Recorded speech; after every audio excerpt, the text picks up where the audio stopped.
Hi, this is Ken from One More Rep Fitness. Today we're making a guide on weightlifting shoes and why you should consider one over your running shoes.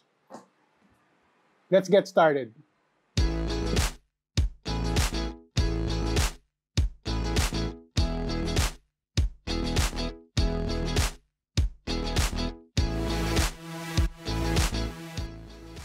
So what I have here are different types of weightlifting shoes available in the market now.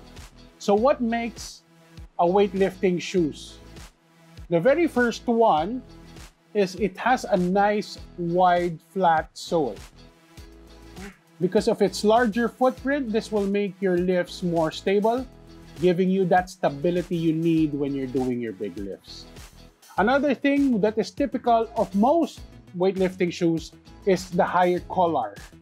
Here, if you notice, the collar is higher here. And in some cases, they even have a collar guard or an ankle guard to make sure you are nicely secured in place. And the lockdown is so much better. Now, also with a weightlifting shoes is an elevated heel. Elevated heel are made out of solid materials. Like this one is made out of EVA foam. This one is made out of TPU plastic. And what you have here is made out of wood.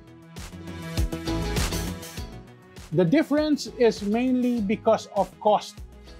The EVA foam is easier and it's cheaper to manufacture. But even though they are made out of EVA foam, they are not really that easy to compress. See? Similar to this, also made out of EVA foam. No matter how hard I try to press it, it's not really that easy to compress. Okay? Now, the solid heel is important when you're using it as a weightlifting shoes is because of the energy or the power transfer. So everything that you create, all the power, you want it transferred to your lifts and not necessarily the shoes absorbing all that power. So the solid heel will make sure that the efficiency of that power transfer is really good. Now, another why you want a weightlifting shoes is the wider toe box. Okay, so if you notice, almost all of this have a wide toe box. This one makes sure you can actually splay your foot, getting you that stable base that you want. Now, all of this also have straps, media straps to make sure it adds that security and lockdown. All of them have that nice media strap. If I'm not mistaken, there's only one that is available currently, which is the Romaleus 4. The Reebok Legacy 1 used to have 2 straps, but the newer ones, like this one, the Legacy 2, only has 1. When choosing a weightlifting shoes, you need to consider the type of lifter that is going to be using it. If you're tall, have long legs, you should be considering something with a 20mm or 3/4 of an inch heel height, which is something like this. Or even higher. This one has a 22mm, something like a 0.8,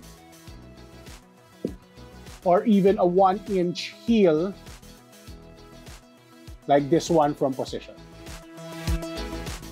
Now, your bar placement, if you're a high bar squatter or a low bar squatter, it also makes a difference. If you're a high bar squatter, you should be looking into the 20mm or 3/4 of an inch or higher heel height.